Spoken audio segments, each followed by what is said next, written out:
If you search on Google who discovered the River Nile, you'll see European names fill the screen. What you won't see is the black man who actually led them there, or his Indian connection. Kidnapped from Africa, sold into slavery, taken to India. This is the journey of Sidi Mubarak Bombay, a forgotten name and the man behind some of the world's greatest expeditions. His story begins around 1820 in East Africa. His village wakes up to another ordinary day. Children run barefoot, fires crackle, life is simple. Mubarak is one of them. Until one morning, armed men arrive. Swords glint in the sun, guns are raised, the village is surrounded. The merchants demand repayment of old debts during years of hunger. Those who cannot pay will be taken. Mubarak is one of them. That day becomes the last time he ever sees his parents. Chains bite into skin, ropes bind strangers together. For days they are forced to march, until they reach a slave market on a coast in Tanzania. There, Mubarak is sold to an Arab merchant. Across the sea, he is taken far from home, to India, to Gujarat. It is there he is renamed, Mubarak. Welcome, Mubarak, you are blessed. A word that means auspicious, most likely chosen by his Arab enslaver. For years, his life is not his own. He cooks, he cleans, he travels with his owner. But quietly, something changes. He listens, he learns, he becomes fluent in Hindi. Wow, bahut sundar. He understands trade routes, negotiations, how people move, how power works.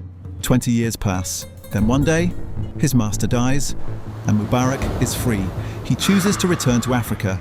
And in February 1857, fate finds him again. Two European explorers arrive, Richard Francis Burton and John Hanning Speke. They are chasing a mystery that has obsessed Europe for centuries, the source of the Nile. The longest river in the world.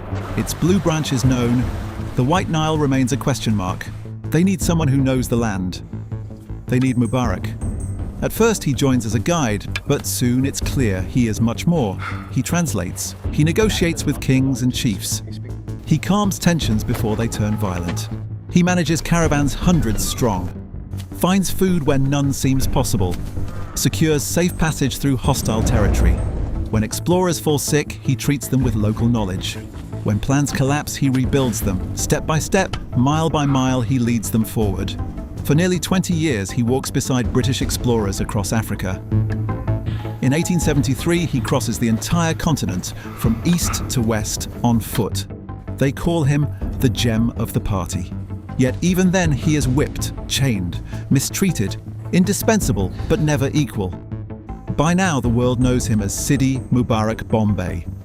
In India, Sidi was a term used for Africans and people of African descent. The name Bombay reflects his life after emancipation, indicating that he was educated and trained in the Bombay presidency. He has a life beyond the expeditions. Multiple wives, children, some are born on the road, some die on it. In 1876, England's Royal Geographical Society gives him a silver medal and a small pension. But he is never invited to England. Never placed beside the men he worked as a guide for. Never truly acknowledged, never celebrated, never remembered.